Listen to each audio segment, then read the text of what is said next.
Nicole, let us know. I will do the introduction. I'm not. Should I leave? No, it's just like being married. I mean, we're not married. It's like being married. Yeah, you're good to go. Okay, hit it, Dan. This is Live from the Table, recorded at the world-famous Comedy Cellar in New York's Greenwich Village, coming at you on Sirius XM 99 Raw Dog, and on the Laugh Button Podcast Network. Dan Naturman here with Noam, Dworman, host of the aforementioned world-famous Comedy Cellar. We also have Periel Aschenbrand. Periel is our producer, and over the course of time has evolved into an on-air personality, and there's really no putting the genie back in the bottle at this point. So, welcome, Periel. We also have with us Sean Patton. Sean Patton is a Comedy Cellar regular. He's a comedian. One of the best. Oh, thank you. He is here. I don't know. I'm here several nights a week Yes. at performing stand-up. And we have with us also Michael Tracey. Thank you. Which World sounds famous like comedian. Well, Michael Tracey sounds like a showbiz name almost, or it does. It could be. Like it's parents hiding, never hiding a recorded Jewish name. Sorry. Go ahead. Michael. My parents never informed me that it was a showbiz. It has that feel to it, but, John, but that, John that is, Stewartish. that but that is your real name. It is my real name, yes. Michael Irish Trace- vintage. Irish vintage. Good. Although everybody assumes I'm Jewish. Well, why would they assume that? You don't necessarily look Jewish. Mannerisms, I guess. What do you mean look My Jewish? whole aura. Your aura. Yeah, you have a Jewy aura. I don't see it, but anyway, my Judah perhaps is not, but it is good because you're not. So anyway, he's a journalist for Substack, has written for the Wall Street Journal, the New York Daily News, The Nation, The Spectator, and other publications. We welcome Michael Tracey to the show, making his debut Thank you very much. Happy to be here. on Live from the Table. Hope I can demonstrate my quick wit. You don't have to. Okay. So before I'll we, awkwardly try.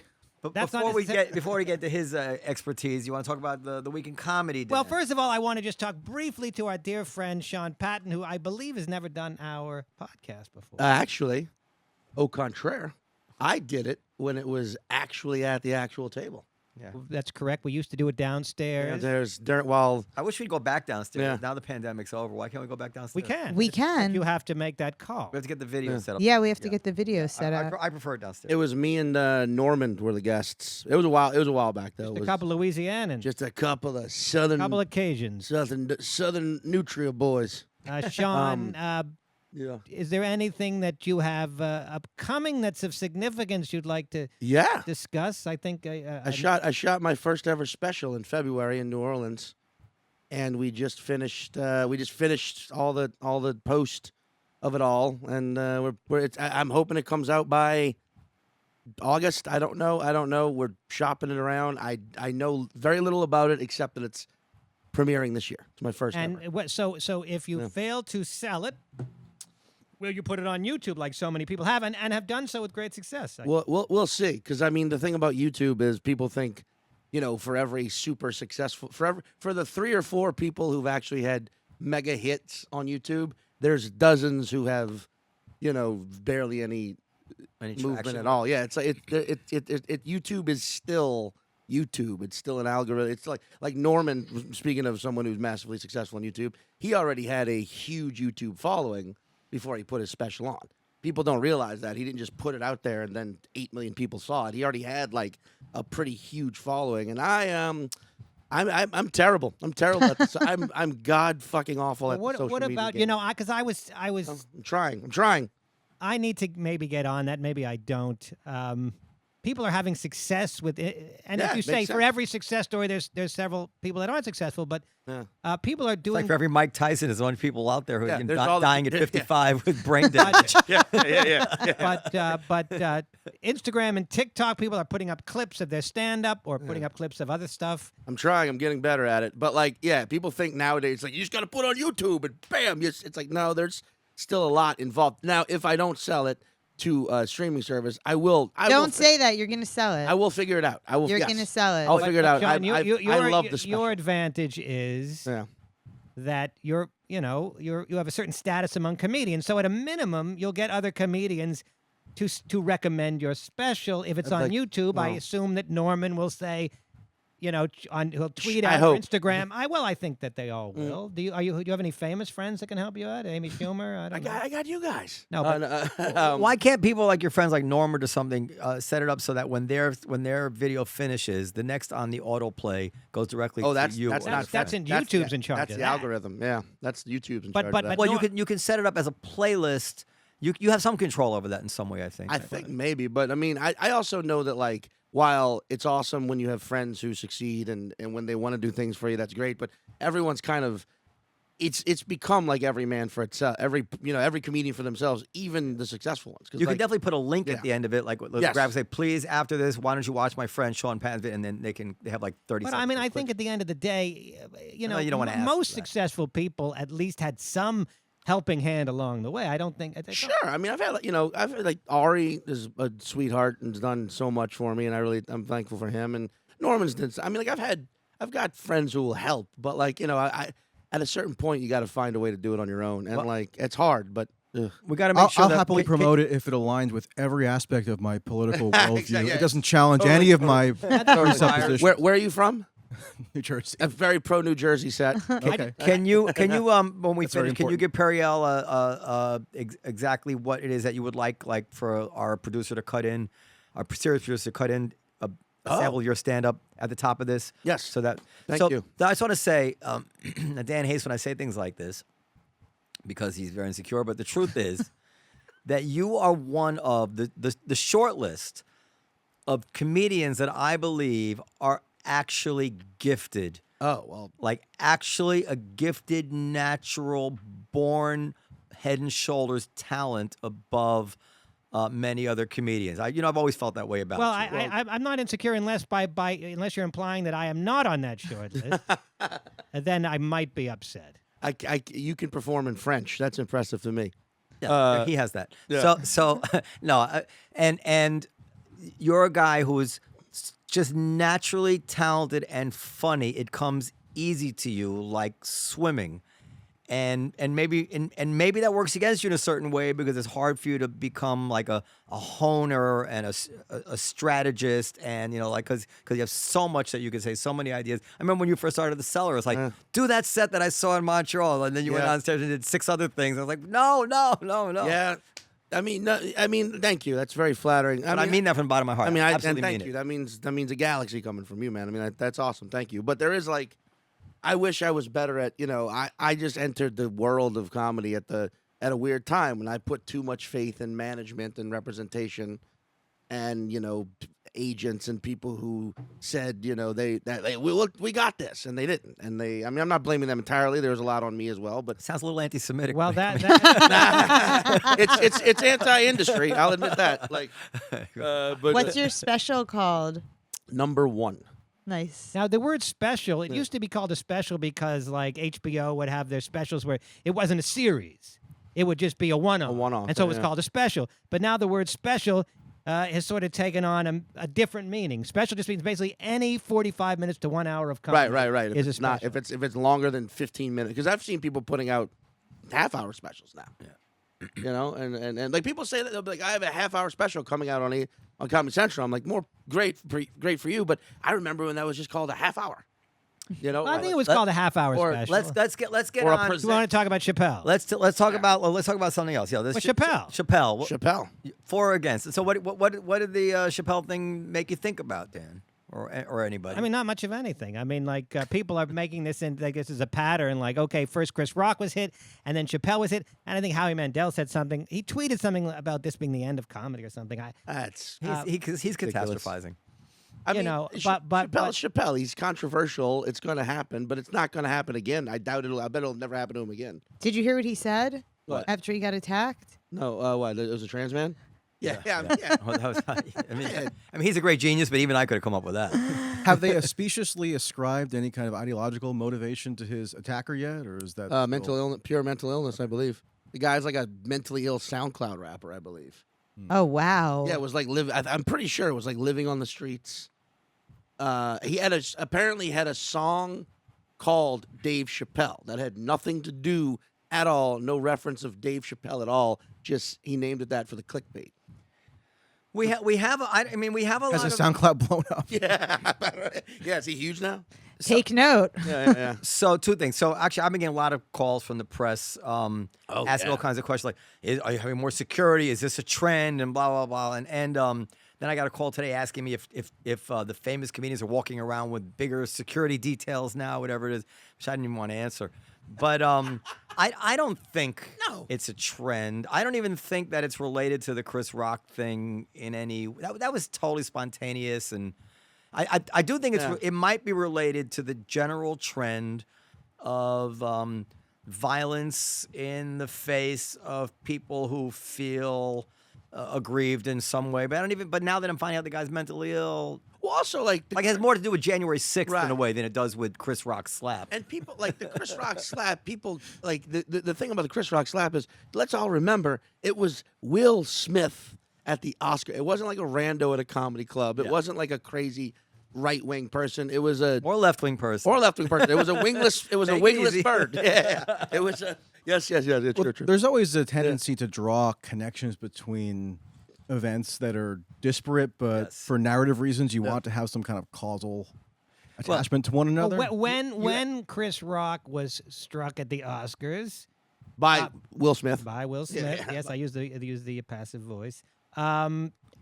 There were people saying this could be the beginning of, because Will Smith was not punished for it, this will open the door. They were already expressing this notion that this is the beginning of something. Yeah. And you and I know him, we're speaking about it on the podcast then, and didn't think that was true. I still don't think it's true. Oh, I don't think it's true either. I just don't. I think because Every now and again, comics do get attacked. This has been going on for You know, my father said something to me on his deathbed that I don't remember what the context was. after he sold you the watch. After he sold it. and he says, things are not always what they appear. And for some reason, the way he said it, it always stayed with me. But it's really true.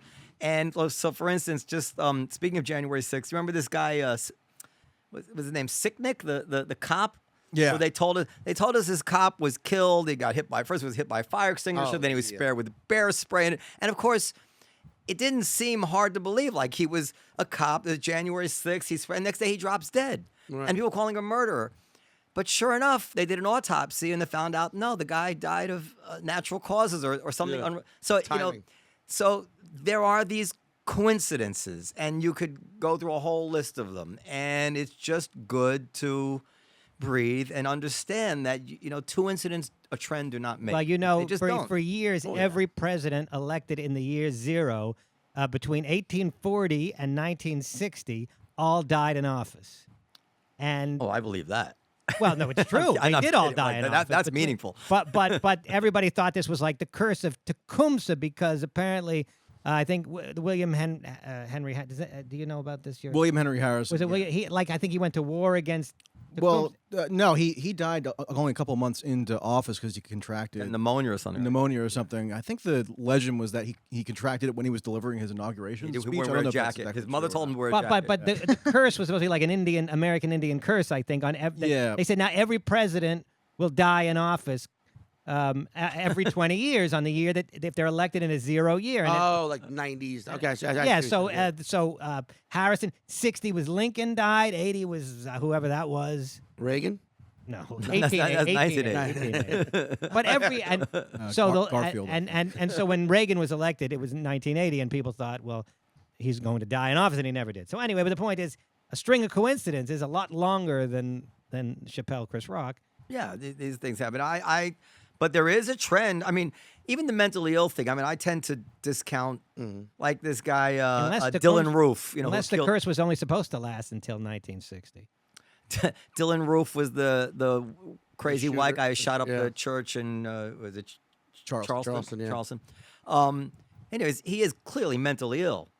On the other hand, it is fair to say that our mentally ill people, Americans, do different things than other countries. So somehow they do take in the atmosphere, and they are able to still reflect it in their own mentally ill kind of way. Maybe I don't know. It seems like you have something you wanted to say. Well, Dylan Roof did have a manifesto where he laid out explicitly his views. I think he was trying to prophesy some sort of race war, and he actually had a developed set of views that he expressed. How that intersected with his purported mental illness, that's always sort of an ambiguous dynamic that it's hard to really calibrate. How much of the motivation was his mental illness, how much of it was genuine political conviction. It's usually some kind of combination of the two that you can't really isolate into anything that's tangible. But that, in some ways, these acts of horrific violence, whether it's a mass murder or even just attacking somebody on stage, it is kind of an act of madness because it's not going to end up well for you. Most likely, you're going to face legal repercussions or maybe even be physically attacked back in retaliation. So it's kind of a mad act unto itself. The open question is, how much do you situate that into the worldview that person expresses? And it's not an easy question. And violence is woven into the DNA of the tapestry of America. Of humans. But Right, but you have Let's talk about access to guns here in a way that's pretty unusual. So you can be a racist like Dylan Roof and be mentally ill, and then also have access to these firearms. Or who is the guy who killed all those kids in Parkland? Was that what it was? The first grade I classroom? don't know his name. Oh, I don't. Parkland was the high school in Sorry, not Florida. Parkland. What? Adam in Newtown? Connecticut, Newtown. That was Adam Lanza. Yeah, I yeah, actually yeah. covered that Yes. shooting, Yes. and went to the funerals of the kids lying there in the open Alex casket. It Jones was said pretty that's what Alex Jones jarring. Yeah, blew the roof off of. Right? It didn't really happen, right? yeah. I tended not to believe his Yeah. statements about that when I physically saw the corpses of the children lying. No, Yeah. they were all wax dolls, right? Isn't that the thing? But like that guy was mentally ill too, right? It's like, okay, so what? So you're mentally ill and you have access to these guns and you just killed You're like mentally- and you're also capable of being a copycat, even though you're mentally ill, Right. and having ideas put in your head based on things that you see, which you might not have thought of otherwise. But on the other hand, you are mentally ill, so it's complicated stuff. And what does mentally ill mean? Because Adam Lanza was competent enough that he could orchestrate this fairly elaborate plan to Totally. kill his mother, get the 100%. arms, enter the school at a particular time, and kill actually a large number of kids and staff. So, if he had some sort of developmental disorder that made him socially isolated, is that mentally ill in the same way that, a schizophrenic is mentally ill, where they're basically incapacitated and need to have constant care? I mean, it's totally a agree with broad you. spectrum Yeah. of ailments. So. I think that's a really important distinction. So now the guy who attacked Chappelle. So there's a few things I didn't realize. So they say he carried a replica of a gun, It was which a was gun really that a was a knife. knife. but what they didn't do a good job of saying was actually in his pocket and not opened. I thought at first that he wielded this weapon at Dave, but that's apparently not the case. No. So I don't know if he went there with the intention of truly hurting Dave. Was it an attempted? First, I thought it was like an attempted murder or something. Oh, but yeah. It seems less. Wait, has like he it spoken about? Was it because of Dave's stance on trans? I don't believe so. I no, don't I think it was, Dave no. was just making a joke. I think he definitely. When you watch the clip of him going, he was clearly in jest when he said it was a trans man. It was a moment of like. My mother did say to me, "Be careful," but that's my mother. She also years ago told me not to play Dungeons and Dragons because she read that the kids were getting too into it and they started to act it out. I mean, also, She's a I mean, also, you can look up. There's a clip of Pauly Shore getting attacked on stage like 15 years ago by like a redneck. I'm not sure where, but a big ass motherfucker in a cowboy hat who actually walks up on stage like slowly and takes a swing at him. It's like you pointed out earlier. This is some shit that's happened before, and Chappelle was in the. I'm with you. It's coincidence. Wrong place, wrong time. How big is the Hollywood Bowl? 10,000 people. I remember when Dimebag Darrell was shot and killed on stage. Remember Shot that killed from on stage. Pantera? From Pantera, yes. Yeah. And I was, I think only maybe 15 or 16 at the time, but I remember like a minor frenzy around, is this going to be the new normal for musicians? Are we going to have to radically change our security procedures? And I don't really recall a spate of subsequent random killings like that. So sometimes it's just, in life, there are just acts of violence that you can't explain. If John Lennon had been shot the day after Will Smith slapped Chris Rock, everybody would do you think it's because of the slap? Anyway. Who did it? Yeah. Are you allowed to say redneck because you're from the South? Please tell me. Please Can't tell say me. redneck? Please tell me redneck's not off the table. I just heard homeless person apparently is wrong now. Yes, unhoused. I Well, you're a champion of all those things. This is why I side with Thanos. I used the word killing today to describe what happens during an abortion. And she I think said, you said killing a baby. If no, we're gonna you. be- Well, I didn't say killing. I said killing the fetus, and you got mad at the word killing, and I'm like, okay, well, what word would you have me use? And she couldn't come up with one. No, I said that's loaded language. And it Right, is. I said- when so you're what- talking about abortion. I was kidding about it's redneck. Fine, I'm trying. Okay, I get it. What word should I use? Abortion. Terminate. I said terminate, but Dan thought terminate was worse. That sounds worse to me. Because that sounds like Nazi final solution shit. Yeah. It's very clinical. Terminated? You know, it's very Terminate like, the it's very- pregnancy, though, it's is very kind of a standard detached. term, though. Yes, Yes. that is a standard Yeah. term. I've just been using the phrase recall. Like abortion, it's a recall. They're being recalled to heaven. It terminates the pregnancy, but it terminates. We're discussing at what month does it become alive? Whatever. The point is that I think people words do have connotations. I understand that, and words can sound harsh. Sure. But generally, when somebody brings these things up, they're trying to derail you from the point you're trying to make, and that's why I object to it. It's just a way of preventing you from getting to the heart of the matter of what you want to talk about. That's always the time that you use it. And Oh, will you stop? I would like to. I would like to know what would be the alternative phrase for redneck. if Oh, I redneck have is off no the table. idea. I have no idea. racist. She'd be happy with that. Racist. Oh, good old boy.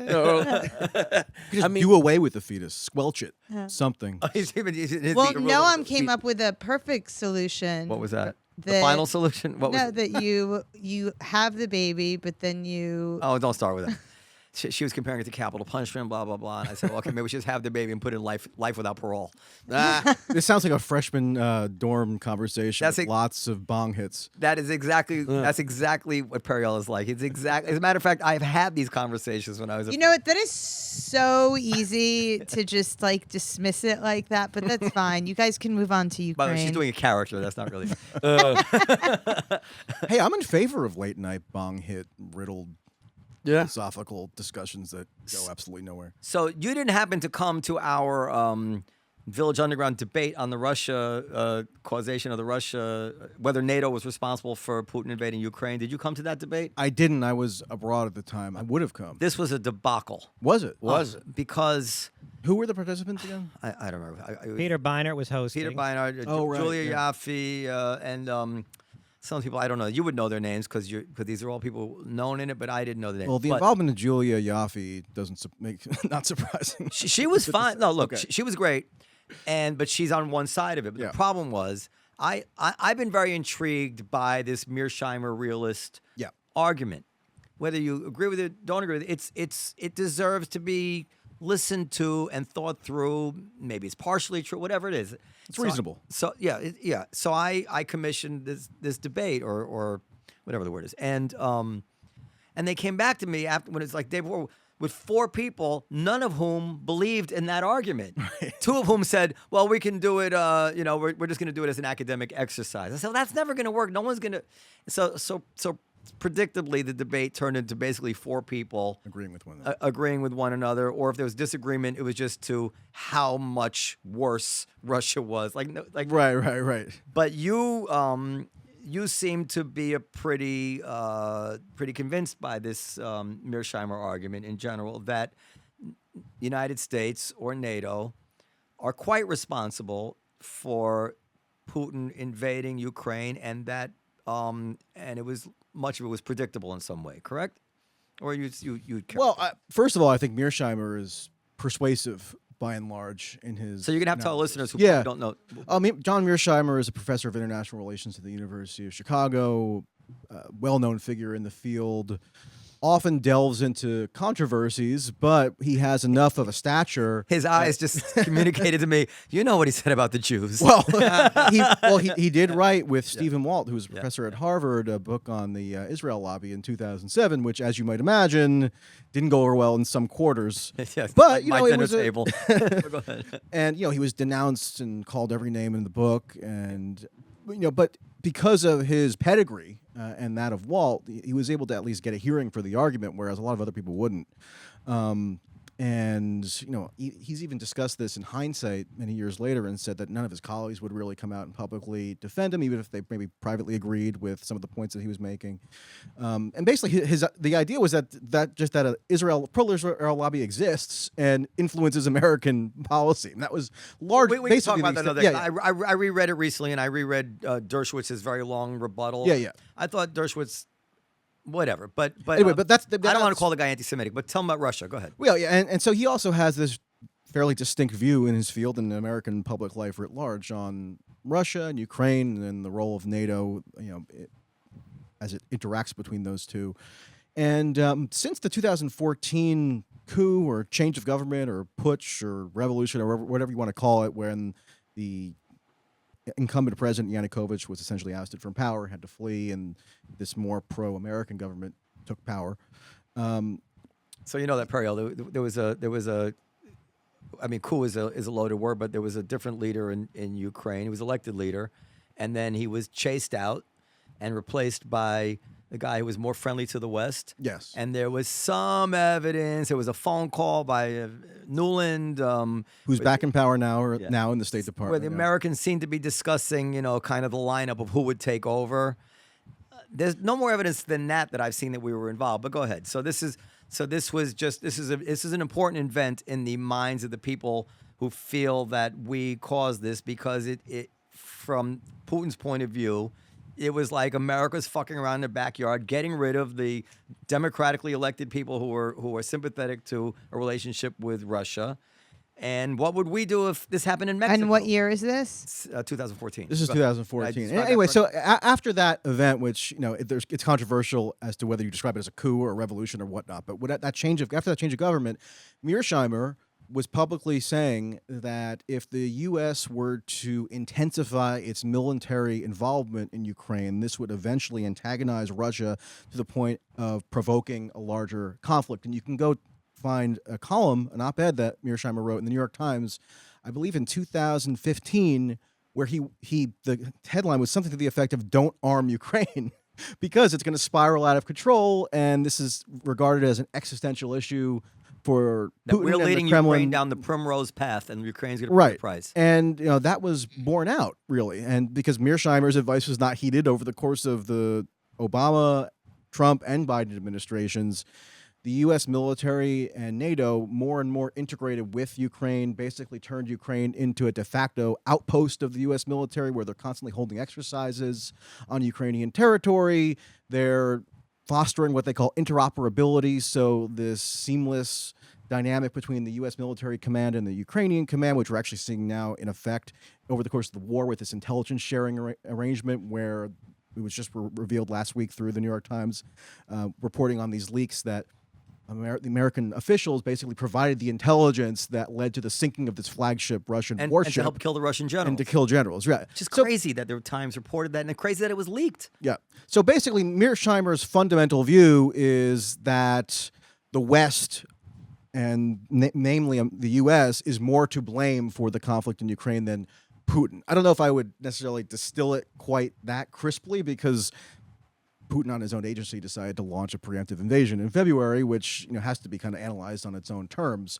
But in terms of the broader dynamics, which kind of led to this tinderbox situation where there's this kind of showdown between the West and Putin, clearly the U.S.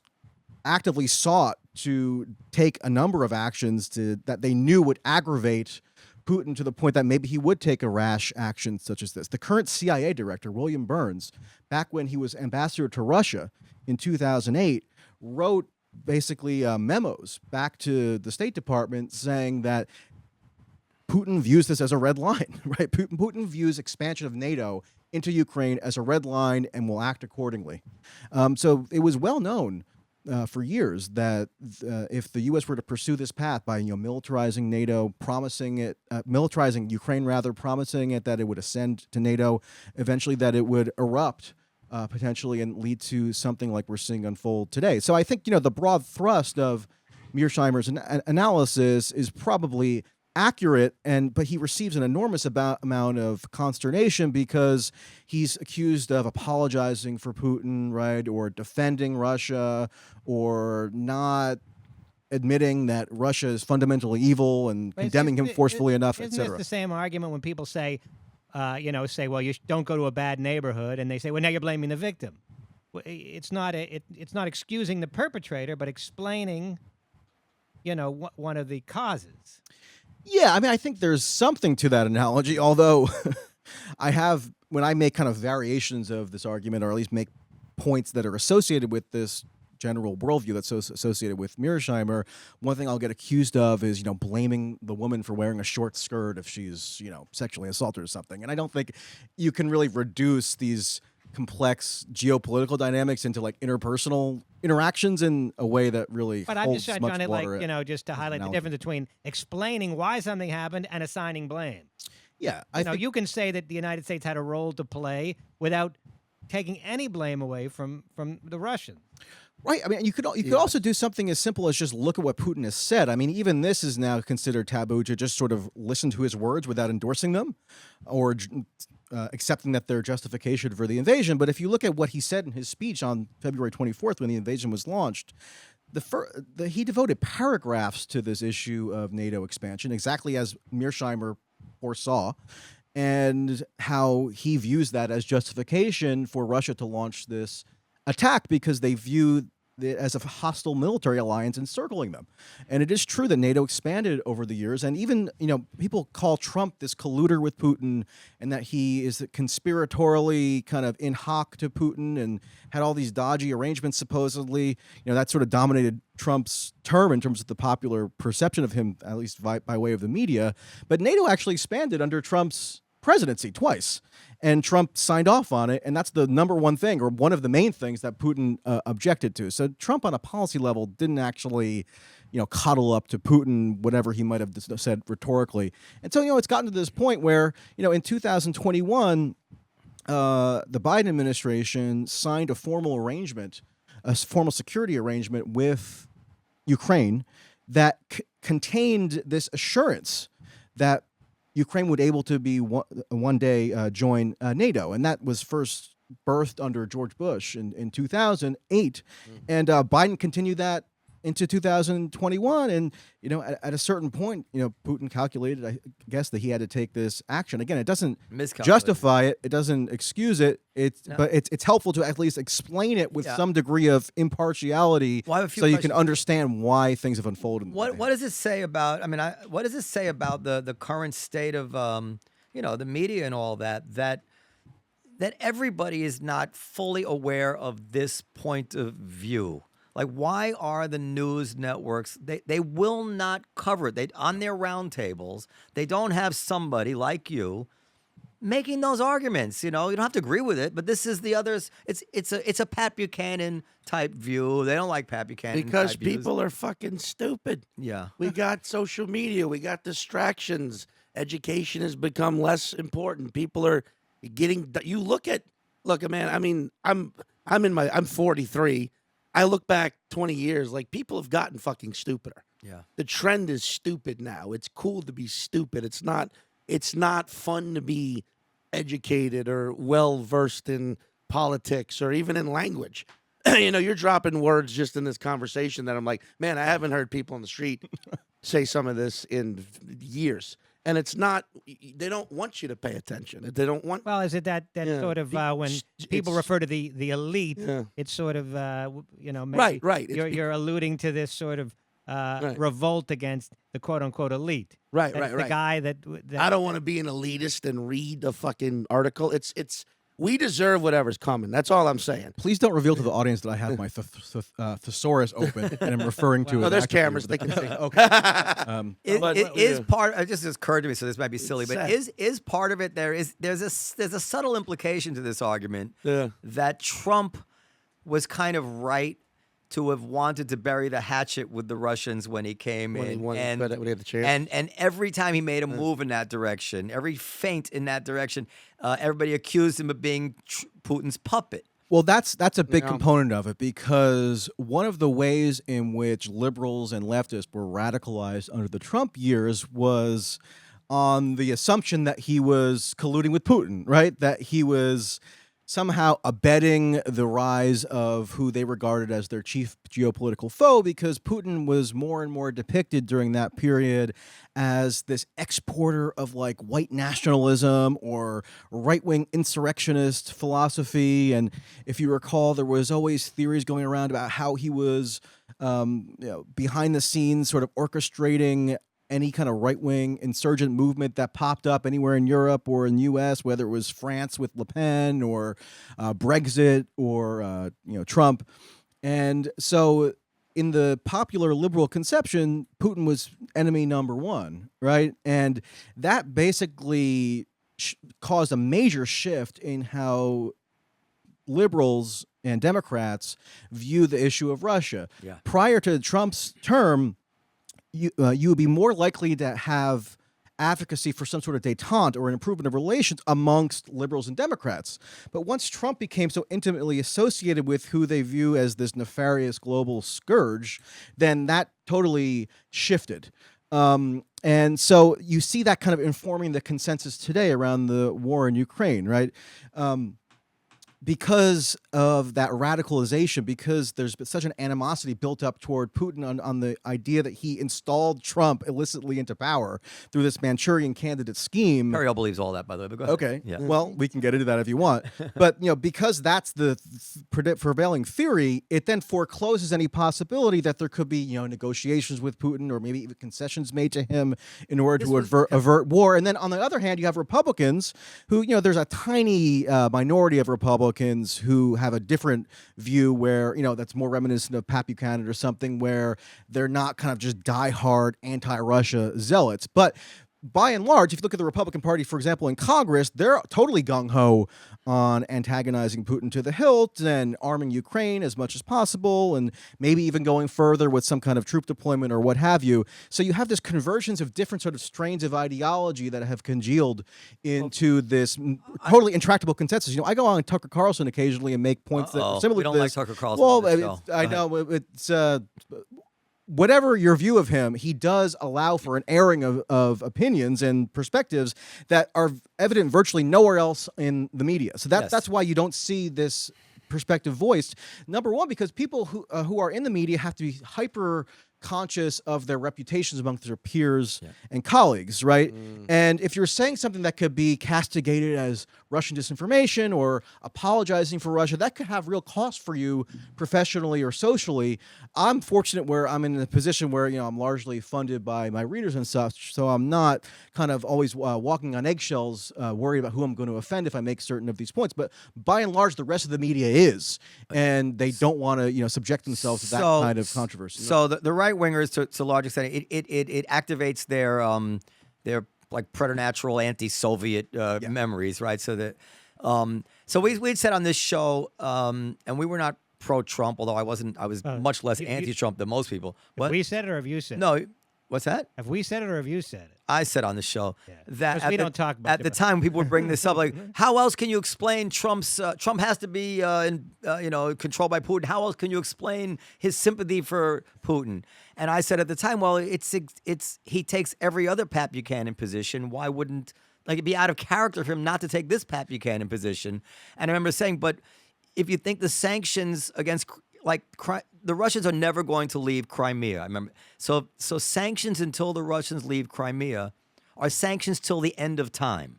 And sanctions till the end of time is dangerous for the world. Remember me saying this is a dangerous situation, and it doesn't seem like we have any idea of how we expect this dangerous situation to end, and that just is not impressive to me as a geopolitical strategy.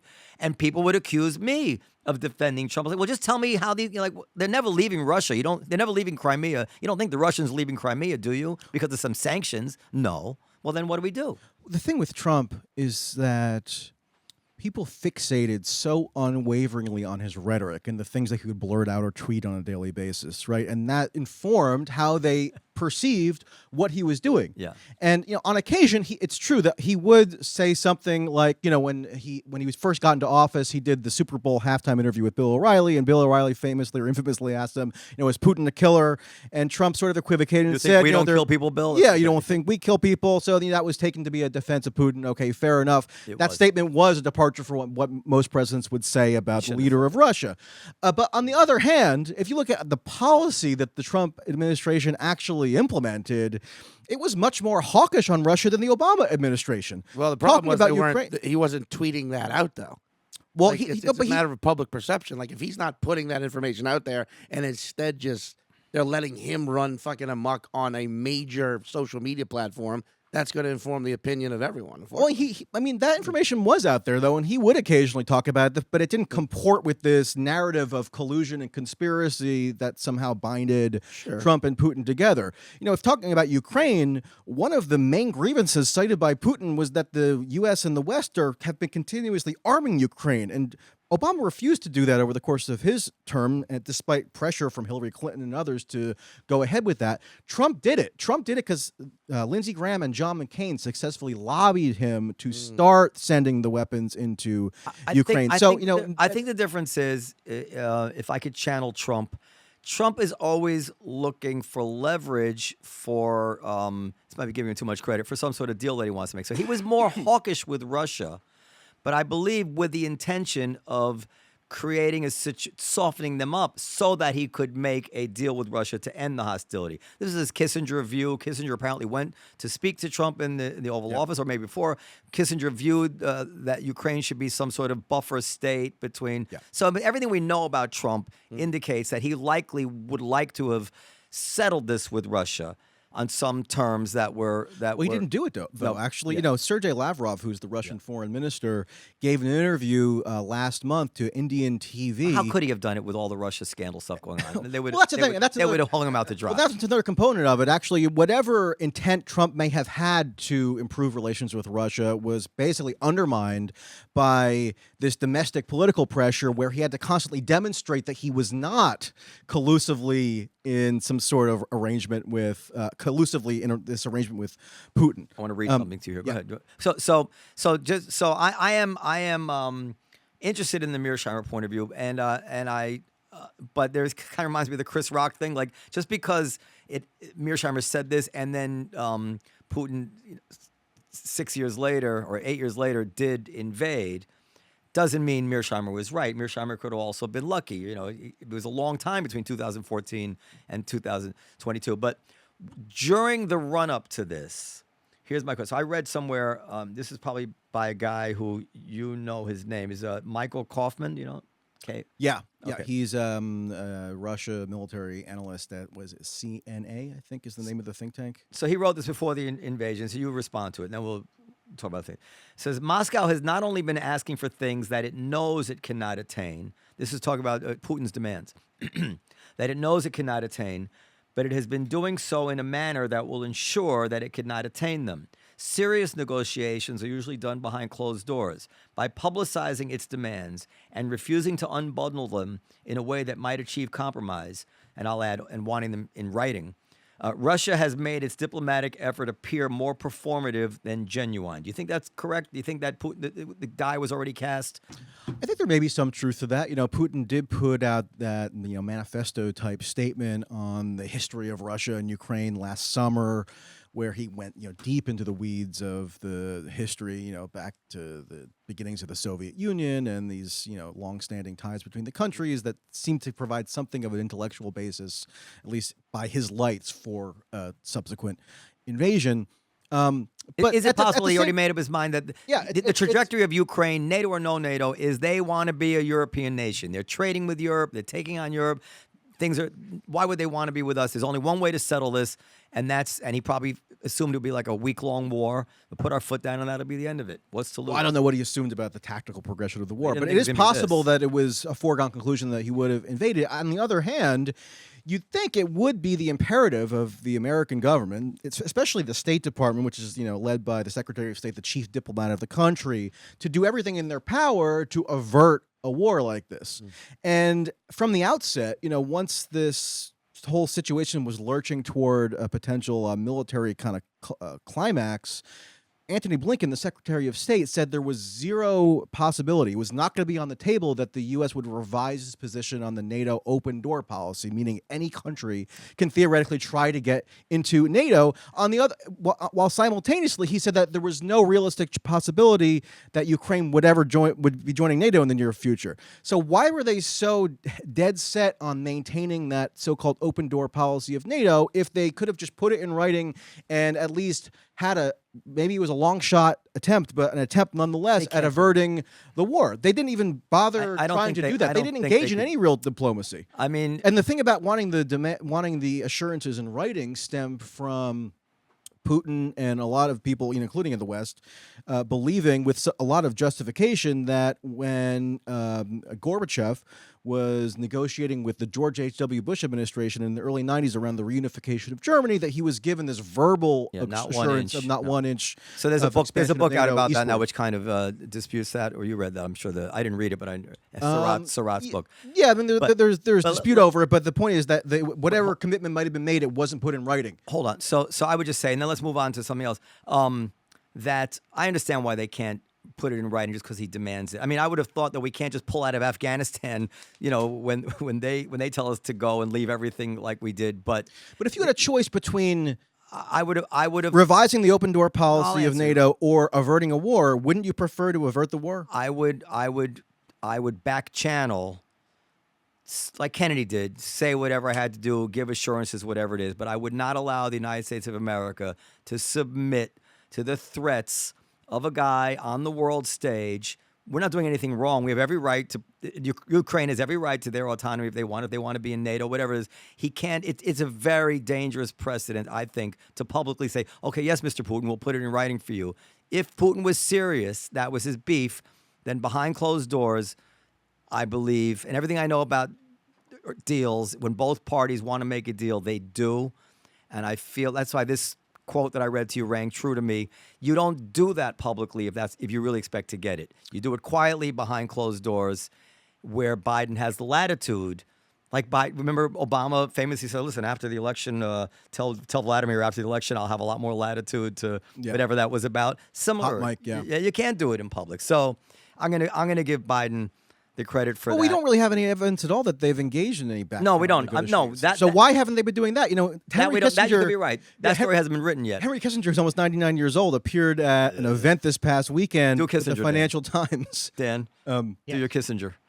I don't do. I'm not impressed. But anyway, Kissinger appeared at this event, right? And he actually made what seemed like an oblique criticism of the Biden administration for not engaging in really any kind of thoroughgoing diplomacy in the run-up to the war. Because Kissinger apparently, even though he's 99 and barely sentient, still is of the belief that the war could have been potentially averted if there was a different approach taken by You're saying that the U.S. Kissinger government. is no longer lucid? I haven't noticed. I haven't seen him in a while. Well, he actually is surprisingly lucid for his age. I'm sort of joking around because he's so incredibly old and looks like he's like a decomposing corpse. But I'm gonna bring this up at the actual table tonight.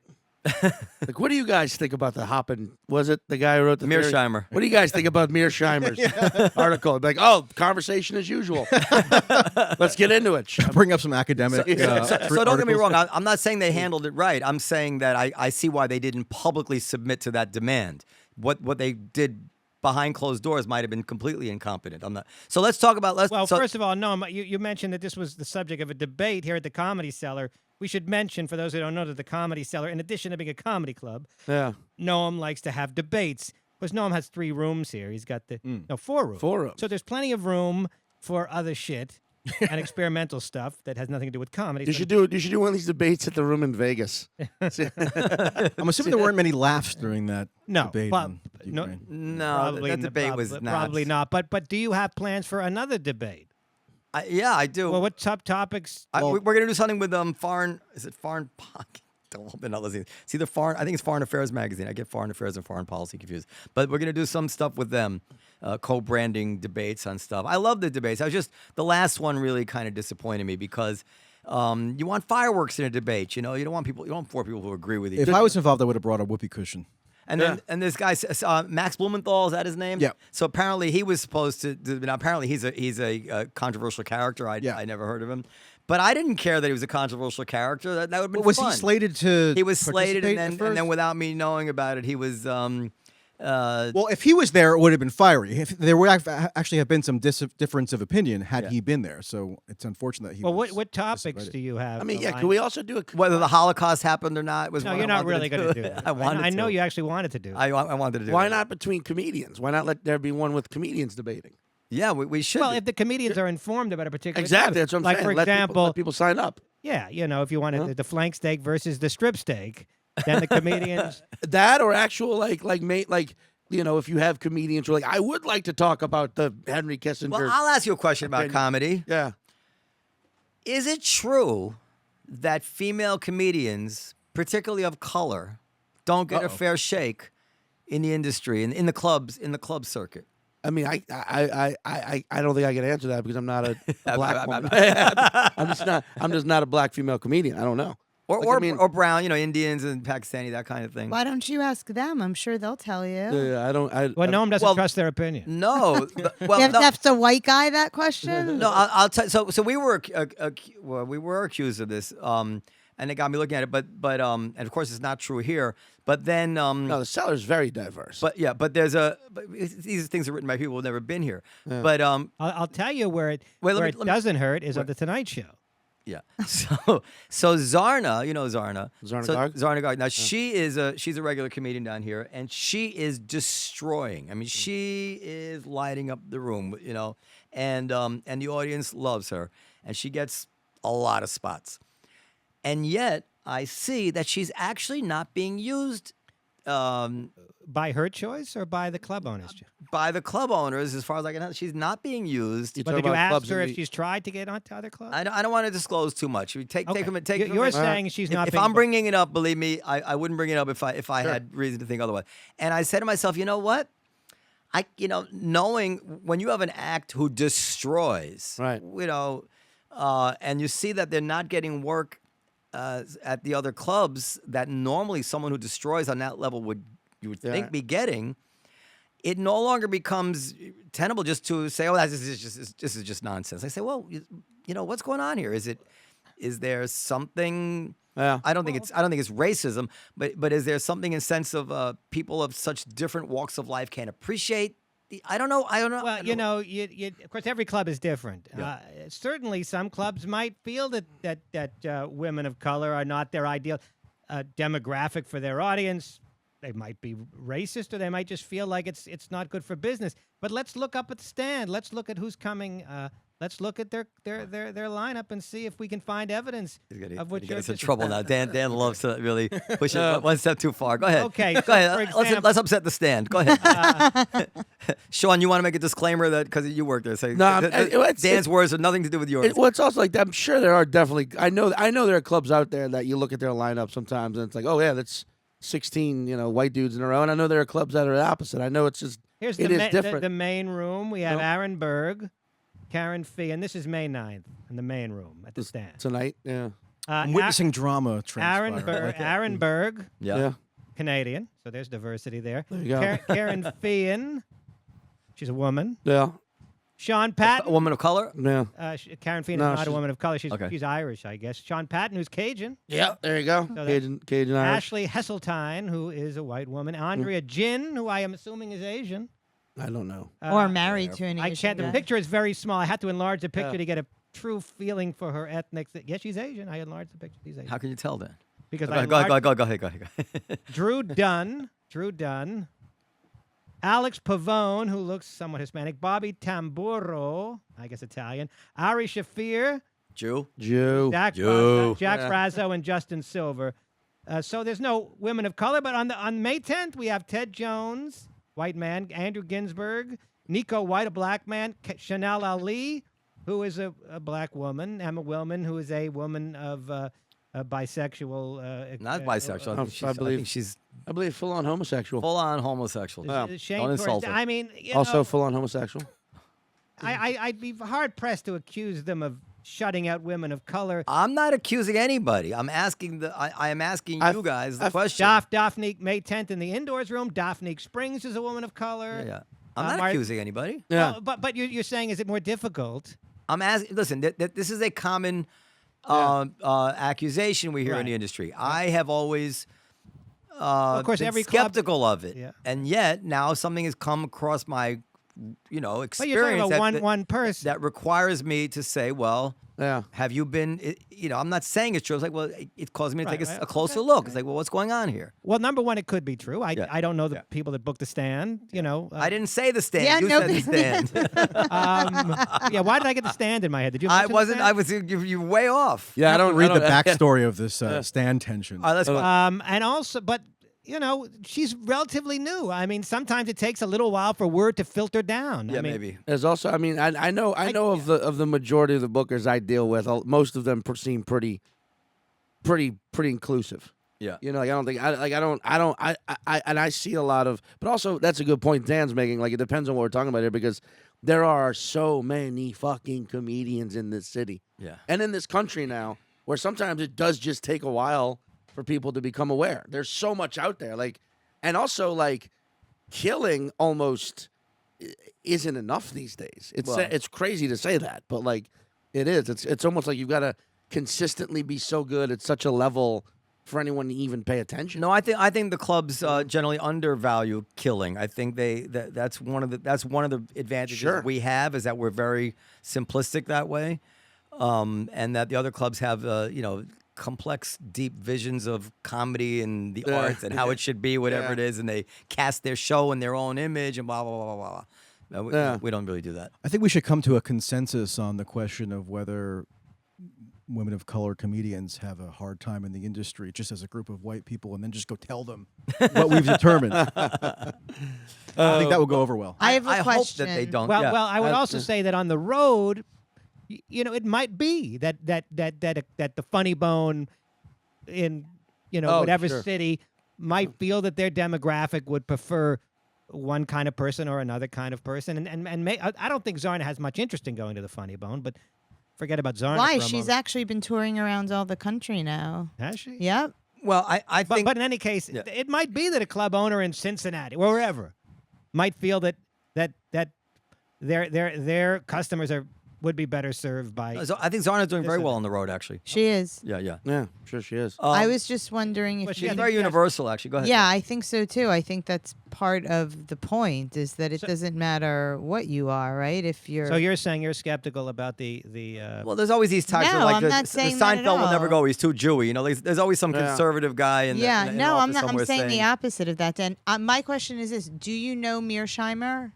Do I know him personally? Yeah. No, I don't. Okay, I've been trying to Contact? get my claws into him What do you for want? a while now. I think he's been in high demand recently. Yeah. So he's probably somewhat but I've been discriminating. working on for it. this show. He did Andrew Yeah, Sullivan's Noam podcast. really wants to talk. Yeah, to but him. I know what Noam wants and what's good for the show is not necessarily the same. Okay. I think I think that he would be better for Noam's Sunday show I'm going to do a Sunday show. with Hot Temps. So let me ask you this: How does it end? Nuclear conflagration, or like Planet of the Apes with the Well, Statue of Liberty on the beach? Speaking of Mearsheimer, we were more talking about his views about the lead up to the war, but now that the war has been underway for 2+ months, he actually said something relatively chilling just a few days ago on PBS, and I think this is accurate, which is that the U.S. is now in this policy orientation where it's kind of committed itself just by force of momentum to kind of ineluctably escalating the war. Every week, there's something new that comes out that really crosses a new Rubicon in terms of the scope of American military involvement. Last week, it was these leaks from senior officials in the government that U.S. intelligence had been integral in killing the generals and sinking the warship.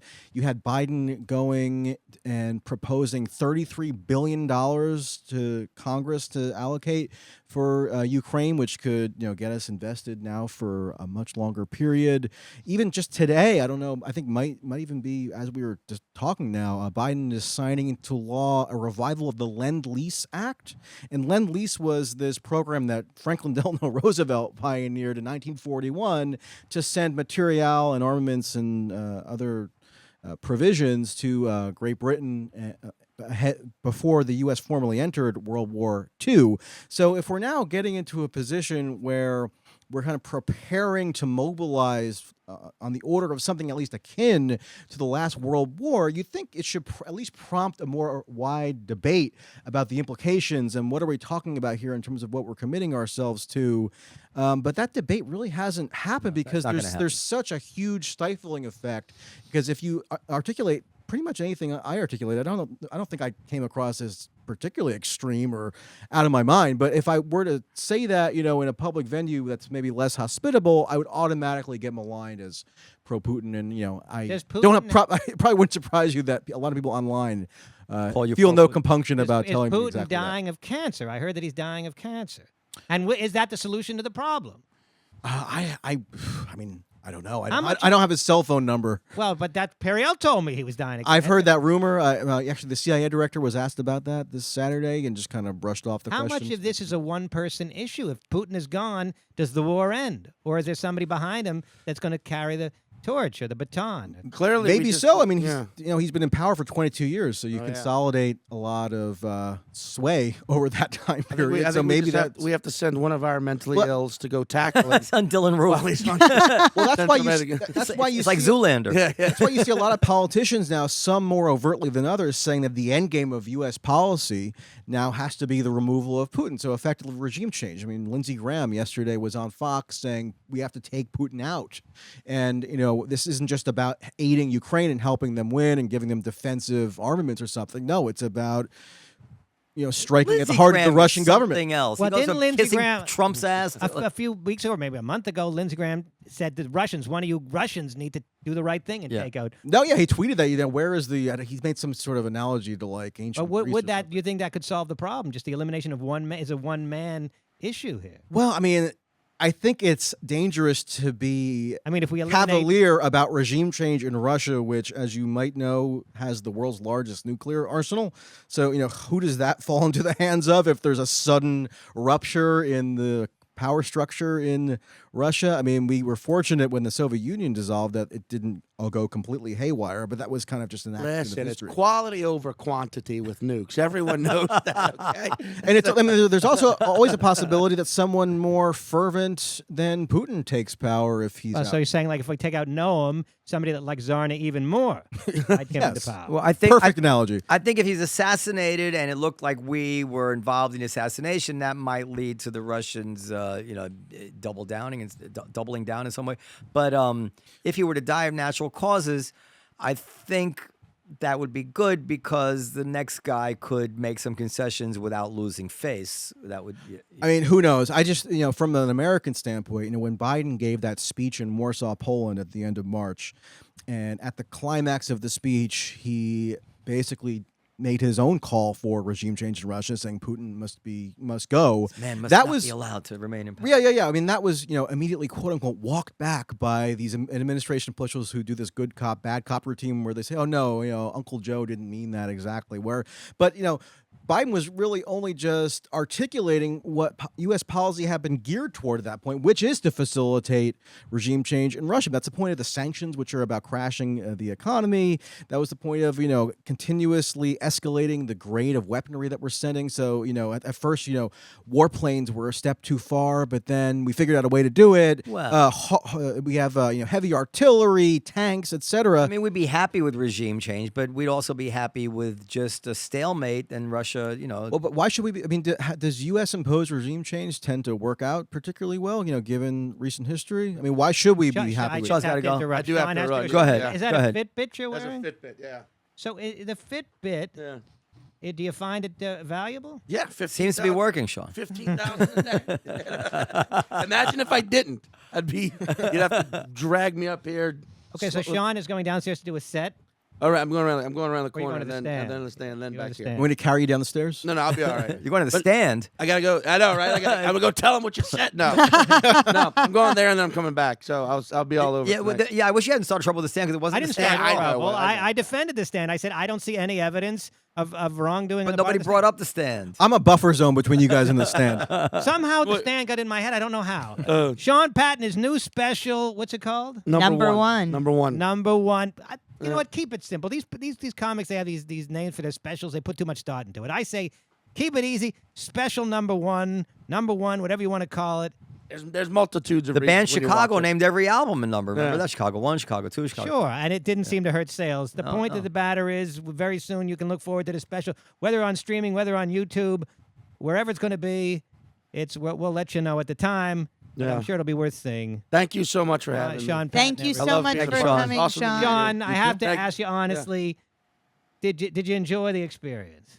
Yes, it was a learning experience. I like listening and learning about guys I don't know who are professors in the University of Chicago.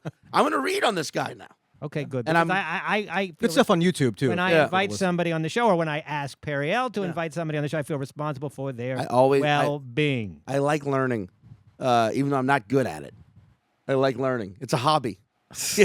You're good at it. Always- I apologize if I bored you. But You didn't? No. Believe you me. I think you should be apologizing to Dan. Boredom's the exact opposite. More of inflated my sense of anxiety. Okay. But that's okay. That's Do some of Ukraine jokes tonight exactly, to yeah. demonstrate what you've learned. This is only one of the Yeah. two Born- most important issues in the world right Exactly, now. exactly. Born on the bayou, yeah. Sean Patton. Thank you very Go ahead, much for everyone. Noam, thanks for having me. See, that's Dan, it. thanks for having Thank me. you, Periel, Sean. nice to meet you. Yep. So, Didn't Led Zeppelin name its albums by numbers as well, with the exception of maybe one or two. physical graffiti. Coda- Coda- no, some of them. Some of them Led they did, Zeppelin didn't 2, I think. Led Zeppelin 2 or 3. 3 was. 1 and 2 and 3 and 4, I think, were numbers. But yeah, physical graffiti, Yeah. Houses of the Holy, yeah. and Coda. Presence. Was Coda Led Zeppelin? Coda was afterwards. I was like after John Bonham died, I think. Coda. Yes. So, Presence and Into the Outdoor. In Through the Outdoor. That is correct. All of My Love was on that album, as was Fool in the Rain. That sounds Well, who cares? pornographic. So just to, oh, baby. so what were we saying right before Sean left?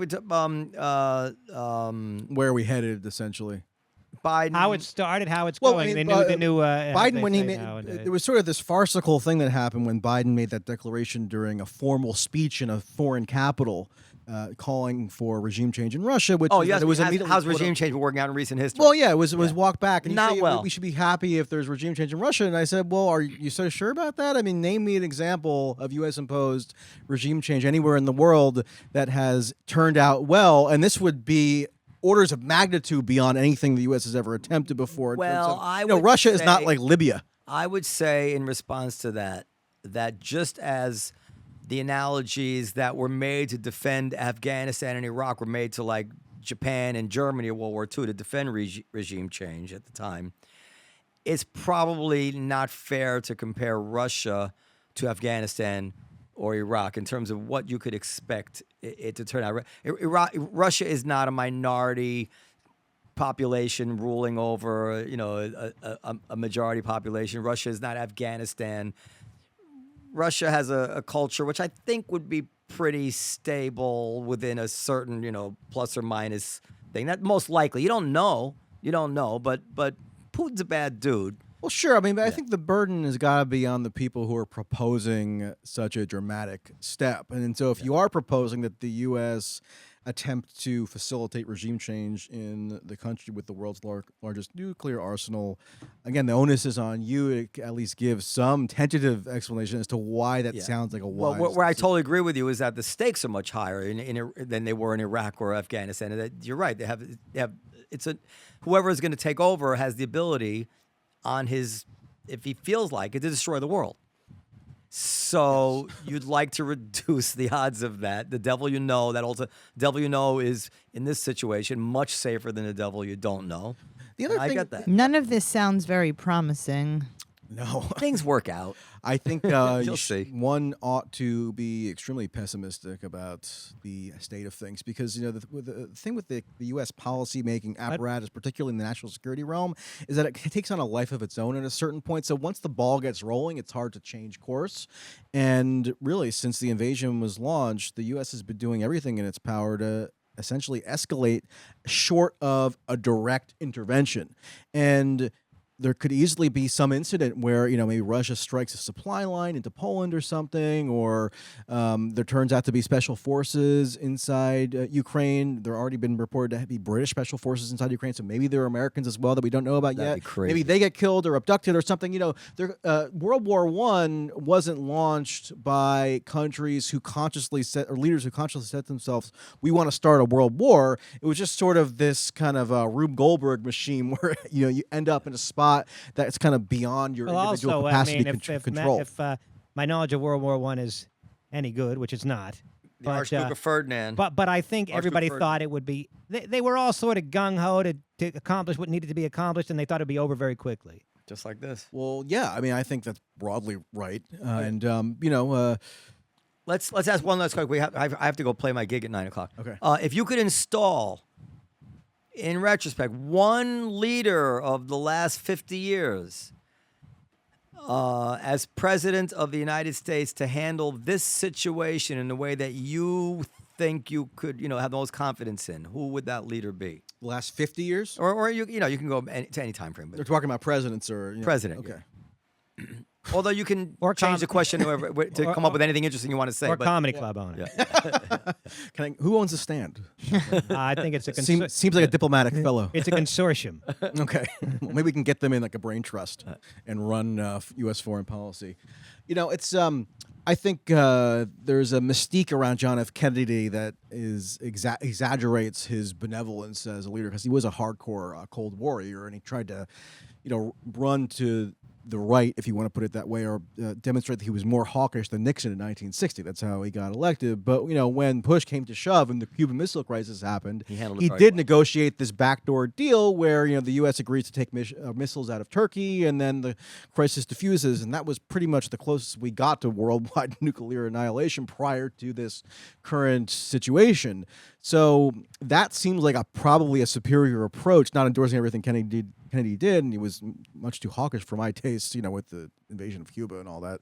But at least on that narrow issue, he was willing to, not just declare that Khrushchev was a genocidal maniac and a war criminal, and we were going to take him out of power and put him on trial and stuff, basically foreclosing any possibility of negotiations. And that's what Biden has done with Putin. I mean, when you go out in public and say that he's doing genocide, and that we're going to try him in court and he can't stay in power, how are you then going to transition into some kind of negotiation just to bring about an end to the hostilities? You can't. And the U.S. must be party to those negotiations. I would just It can't say- just be a bilateral thing between Ukraine and Russia. Would you agree that the public's perception during the Cuban Missile Crisis of what was actually going on was not Incomplete. was not actually what was going on, and what the public pronouncements that we see from the White House, there may be more to the story than that. There may be. I would love to see evidence that there's more to the story. But, there's been reporting in the Washington Post that, for example, Blinken had no communications with Lavrov, his counterpart in Russia, for the first month or month and a half of the war. I mean, how could that be the case with the top diplomat of the country? It goes back to, why was the water so poisoned? Maybe I'm messing up the metaphor, but why wasn't it that there couldn't be any kind of fulsome negotiations between our countries at this point? Well, there's a lot of reasons for it. Partially because the well was poisoned by the Russiagate stuff under Trump, and have a lot of hysteria coming out of these countries in Eastern Europe and the Baltics and such, some of which seems histrionic to me. Maybe other aspects of it are well founded, and that has a big influence on American policy vis-a-vis Europe. But whatever the reason, I mean, we're at a point now where we can't even get the leaders to have a conversation. Macron, the president of France, when he did try to go talk to Putin, he was roundly mocked for even attempting to broker some kind of diplomatic accord. We're even at the point now, and I actually said this on Tucker last week, but it strikes me that everybody is now celebrating that Germany is remilitarizing. I mean, as if that's a positive historical omen. I don't know that really should bring a smile to our faces. I think that indicates that we're going down a fairly dark path. I don't see any way to change that path now. Do you believe there are Ukrainian bioweapons labs? Why I believe that there are? American bioweapons labs in Ukraine. This is what Tucker Carlson irks me. It's like he says this stuff and there's scant evidence of it. It could be true, but Well, I first heard about the issue when Victoria Nuland, who you mentioned before, Yeah. was testifying before the Senate, But since then and we've said heard- what she said. But we've heard since then, at least the party line, that they would, they're trying to dispose of previous bioweapon stuff. I mean, I don't know. I mean, that's what the Pentagon says, but the Pentagon has, I'm sorry to break it to you, a long history of not being totally Don't forthright talk about what my it does. Pentagon. All right, we have to go. Okay, well, and the anti-vax stuff bugs me too. What? Michael Tracey, thank you. I'm totally vaxxed, so you're all safe. The Alex Berenson stuff that he goes back again and again to Alex Berenson after Alex Berenson. And by the way, not that everything Alex Berenson said is untrue, but I mean, if Alex Berenson had his way, nobody would be vaxxed. And this just doesn't fly. And the fact that Tucker doesn't react to the fact that Berenson hasn't been right. It just bugs me about that guy. But his show's interesting. I get he has people on like you that do. It's the only game in town. I'm not like You don't have to defend him. Yeah, I'm not defending everything he's ever done, but when a major TV host No, absolutely. allows for some semblance of a diversity of views about a massively No, consequential sir, just to be issue. clear, I Yeah. am not saying you shouldn't go on the show Yeah. at all. And good for Tucker Carlson that he's the only game in town to present certain views which are basically blacklisted. There's no other way to put them. They're not necessarily views that I agree with, but I find it interesting to hear them, and it sharpens both sides when they have to answer each other. Yeah. It truly does. Like this, even this thing that you're seeing it with abortion now. Now that it's really looked like it's going to happen, so many people are learning for the first time civics. Oh, you mean when Roe versus Wade is if it's overruled, that doesn't mean abortion is illegal? Probably like 50% of the country thought that was going to mean abortion was illegal. They're learning about the trimesters. They're learning so much simply because they have to deal with the issue now. And this is related. I guess a last point, but the consensus on this issue is way more intractable than it Even ever was abortion? for Iraq. Oh, yeah. Well, I mean, Iraq, there was dissension around the decision to invade. Ultimately, the people who opposed the war were overridden. Yeah. But you had, protests. Yes. You had some prominent Democrats speaking out about it. You had a handful of Republicans like a Ron Janine Paul Garofalo. or a Pat Buchanan type. Yeah, you had people in pop culture who had an alternative view. So, while they were kind of, ostracized in a way, at least they were able to air some dissenting opinion. Today, there's pretty much nothing. I mean, you're lucky if you can get 2 minutes on one show. I right? brought up Sicknick, this cop. Another lesson that nobody's going to know about this, but we have to go, but you should Google it, is this, because it was a lesson to me early on, was Scott Ritter. So Scott Ritter was the weapons Yeah. inspector. So just so you know, Scott Ritter was this guy. He had been during the first Gulf War, he had been this guy who was blowing the whistle on Saddam Hussein. And during the run-up to the second Gulf War, Scott Ritter, who was really a hero of the right up until then, said, listen, he has no weapons. Yep. And they destroyed his character. They said he's taking money. They just obliterated this poor man. And turned out afterwards, he was actually just telling the truth. Yeah. He was just saying it like he saw it.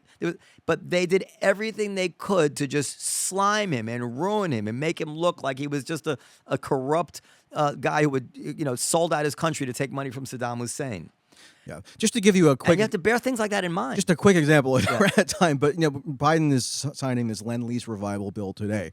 Seems like a fairly momentous event, right? If we're going back to the scheme that we were using in World War II to fund the Allies, maybe there should be a wider debate about whether that's appropriate today. You would think so, but the Senate passed the revival of Lend-Lease unanimously. So everybody from Bernie Sanders to Rand Paul to Ted Cruz to Elizabeth Warren, everybody, they all affirmed this bill, and only 10 members of the House voted against it, and they were all Republicans. These fucking Doesn't that strike hypocrites. you as odd? I mean, why is there this no debate on this subject? It's politics, crazy. Because you know goddamn well that if it was a Republican president doing exactly the same thing, Sanders and Warren and all of them would find their inner socialists or their inner I don't know anti. that they would. I mean, maybe, but Oh, yeah, absolutely. There's no, they just not because it's right or wrong, because they would never take the side of the Republican president going to another, making steps that could lead to another war. But maybe anyway, not. But either way, it's not a great. I have to situation. believe that behind closed doors, Bernie Sanders and Elizabeth Warren are much closer to your view than. I don't think so. I think Lincoln's. they're true believers. Well, maybe. All right. Anyways, a pleasure to meet you. Maybe you'll come on the show again when there's Yeah, I'd be another- happy to. and I hope you thought Where we, can we we- weren't where idiots. And can I would love to debate some pro-war stooges as well if they're ever. I would like to get you included. on Where if you do it. can and check out his people Substack. read you? Substack. Yeah, mtracy.substack.com is the URL for where I mainly publish. I publish elsewhere, as you mentioned. Are you friends with Taibbi? Yeah, He's yeah, been yeah. on this show. Oh, has he? Okay, yeah, great. Yeah, he's he's phenomenal. What a great writer. Yeah, I'm not quite at his level in terms of subscribers yet on Substack, but I think he's like 20 years older than me, so maybe I'll get there. All right. Well, so are we. And you Michael, can also follow me on Twitter. I put other stuff on. Michael there, Tracey, thank you for joining us. Podcast at comedycellar.com. Let us know your thoughts. Das vidanya. Dobry noc. How do you say obviously. it? Slava Ukraini. Keep it rolling, Nicole. Oh, there's a lady who's sure. Oh. Just gonna sing "Stairway to Heaven."